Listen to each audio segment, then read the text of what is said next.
बिस्मिल्लाहिर्रहमानिर्रहीम। शुरू करते हैं बाबरकत ज़ात के नाम से। आज हमने करनी है exercise 1 question number 2। Question number 2 है आपके पास write number in expanded form. Expanded form का मतलब होता है कि किसी भी नंबर्स को हमने फैलाई हुई शक्ल में लिखना है, उसको फैला के लिखना है, वाज़े करके लिखना है, बड़ा करके लिखना है। तो हमारे पास पहली वैल्यू दी गई है। वैल्यू को अगर हम देखें तो हमारे पास लिखा हुआ जी 1 3 1 4 4 1। तो इसका लिखने का सबसे आसान तरीका ये है कि सबसे पहले आप 1 लिखें, इसके बाद आगे वाली वैल्यू यानी कि दूसरी वैल्यू मेरे पास 3 है, पहले मैं जमा लगाऊंगा, फिर मैं 3 लिखूंगा, इसके बाद फिर जमा, फिर हमने यहाँ पे 1 लिखना है, उसके बाद फिर जमा, 4 लिखें, जमा लगाएं, फिर आगे वाली वैल्यू 4 लिखें, जमा लगाएं, फिर आगे वाली वैल्यू या आखिरी वैल्यू जो हमारे पास है 1। ये सारी लिखने के बाद दूसरे नंबर पे हमने काम ये करना है कि ये जो पहले वाला नंबर है हमारे पास 1, इसको छोड़ के आगे वाले नंबर आप काउंट कर लें कि आगे वाले नंबर कितने हैं।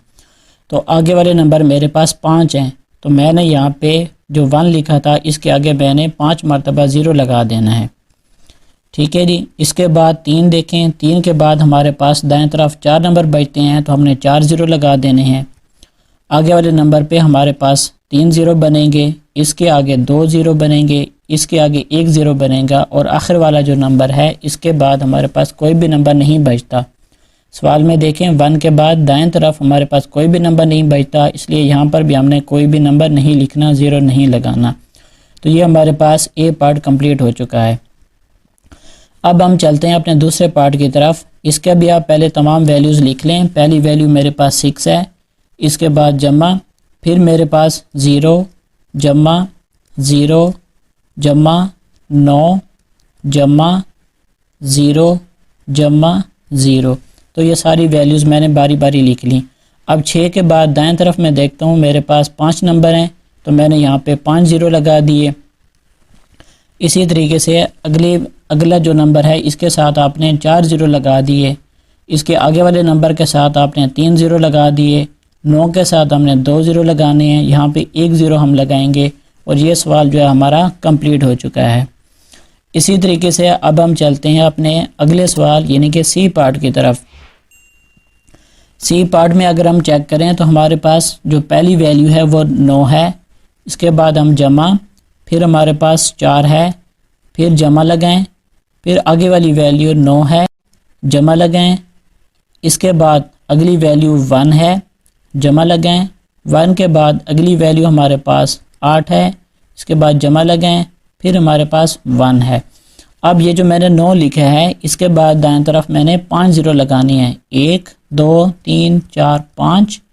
अब 4 के बाद मैंने 4 0 लगाने हैं, 9 के बाद 3 0 लगाने हैं, 1 के बाद मैंने 2 0 लगाने हैं और 8 के बाद मैंने 1 0 लगाना है। तो इस तरीके से मेरे पास ये वाला क्वेश्चन कंप्लीट हो चुका है। डी पार्ट के अंदर भी आपने पहले 4 लिखना है, फिर आगे 5 0, फिर 4 0, फिर 3 0, फिर 2 0, फिर आखिर में 1 0 लगाएंगे और जो आखिरी नंबर आपके पास बचेगा दाएं तरफ, जैसे कि यहाँ पे 6 बचा हुआ है, तो सवाल में 6 के बाद कोई वैल्यू नहीं है, इसलिए आपने यहाँ पर भी कोई 0 नहीं लगाना। ई पार्ट भी आपने इसी तरीके से हल करना है, एफ भी आप इसी तरीके से हल करें, जी भी और एच भी। इसके बाद हम चलते हैं अपने अगले क्वेश्चन नंबर 3 की तरफ, जिसके अंदर हमने कॉलम ए को कॉलम बी के साथ जो है मिलाना है। मैंने कॉलम ए के नंबर्स लिख लिए हैं और कॉलम बी के आगे मैं इसका कॉलम बी में मैं दुरुस्त जो जवाब है वो मैं लिखूँगा, तो आपने इसको समझना है। सबसे पहले हम क्या करेंगे, ये जो हमारे पास टेबल है इस टेबल के अंदर हमने वैल्यूज़ पुट करनी है ताकि हमें आसानी से कॉलम बी का जवाब मिल जाए। ए पार्ट के अंदर देखें, ए पार्ट में लिखा हुआ है जी 800। यहाँ पर अगर हम देखें तो ये हमारे पास ये जो 100 लिखा हुआ है इसका मतलब ये है कि हमने यहाँ पर वैल्यू लिखनी है और वैल्यू क्या लिखनी है, 8 लिखनी है। तो यहाँ पे हम लिखेंगे 8। इसके बाद यहाँ पर आगे वाला नंबर जो है ये हमारे पास 7 है। 7 का मतलब है कि ये सिर्फ एक नंबर है। अगर होता मिसाल के तौर पर 78 तो 78 में 2 नंबर जाते हैं, यहाँ पे सिर्फ 7 है तो हमने यहाँ पे 7 लिखना है और इस 7 के बाद 1000 लिखा हुआ है तो मतलब हम 7 को यहाँ पर लिखेंगे 1000 वाले बॉक्स में। यहाँ पर हमने 7 लिख दिया। इसके बाद हमारे पास अगला नंबर आता है 800। यहाँ पर 8 लिखना है, कौन से बॉक्स में लिखना है? 100 वाले बॉक्स में। तो 100 यहाँ पर आता है, इसलिए हम यहाँ पे 8 लिखेंगे। ठीक है जी, हमारे पास यहाँ पे वैल्यू ख़त्म हो चुकी है, हमने यहाँ पर वैल्यू अपनी दर्ज कर ली इस टेबल में। अब ये जो रिमेनिंग रहती है ये वाली जगह, यहाँ पे कोई नंबर नहीं है तो हम 0 लिखेंगे। यहाँ पर भी टेंस में कोई वैल्यू नहीं है, यहाँ पर भी हम 0 लिखेंगे। वंस में भी हमारे पास कोई वैल्यू नहीं है तो यहाँ पर भी हम 0 लिखेंगे। अब हमने इस तमाम को कंप्लीट कर लिया इस टेबल के अंदर। अब ये वाली सारी वैल्यू हम कॉलम बी में लिखेंगे तो ये हमारे पास इसका जवाब कंप्लीट हो जाता है। 8 लिखें, 8 के बाद 0, इसके बाद 7 8 00। तो ये हमारे पास कॉलम बी का जो राइट जवाब है इस वाले सवाल का। ए का जो आपके पास राइट जवाब बनता है वो ये मैंने लिख लिया है। इसी तरीके से अब हम बी पार्ट जो है इसको हम हल करेंगे। बी पार्ट में हमारे पास वैल्यू लिखी हुई है 200, मतलब 2 हम यहाँ पे लिखेंगे। इसके बाद यहाँ पे आ रहा है जी 78। ठीक है, अब यहाँ पर देखें 2 वैल्यूज़ आ रही हैं तो हम यहाँ पे 7 लिखेंगे। इसके आगे वाले बॉक्स में हमने 8 लिखना है।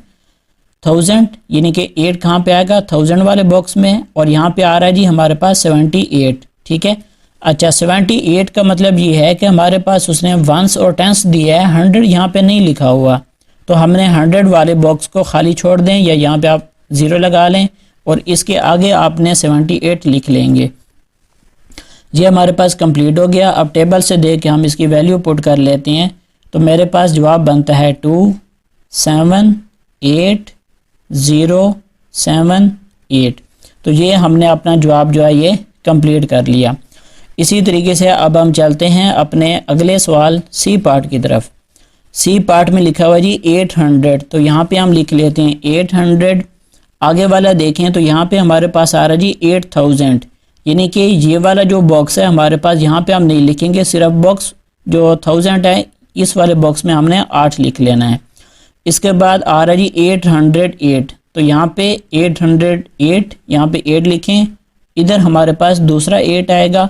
अब ये जो हमारे पास वैल्यूज़ बाकी बच गई है यहाँ पे हमने 0 लिखना है, क्योंकि उसने बताया है 808 यानी कि 808। तो 808।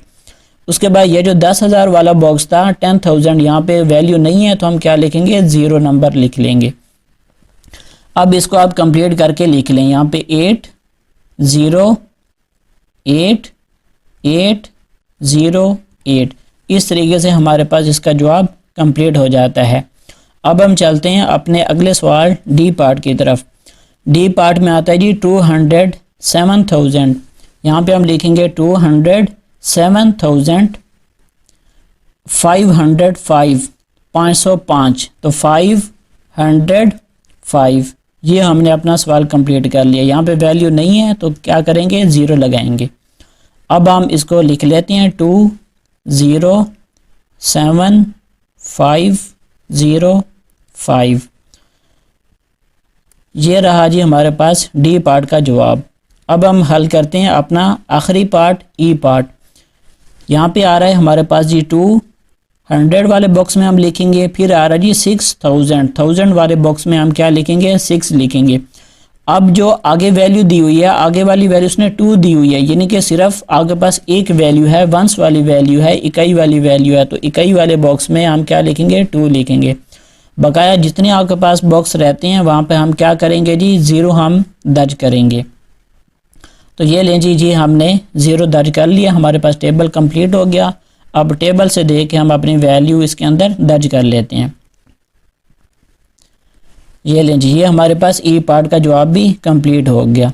उम्मीद है आपको आज का लेक्चर क्वेश्चन नंबर 2 और क्वेश्चन नंबर 3 आपको आसानी से समझ आ गया होगा। अगर आपको कोई चीज़ समझ में नहीं आई तो आप कमेंट में ज़रूर पूछें। वीडियो पसंद आई है तो इसको लाइक करें, कमेंट करें, शेयर करें। Thank you. अल्लाह हाफिज़।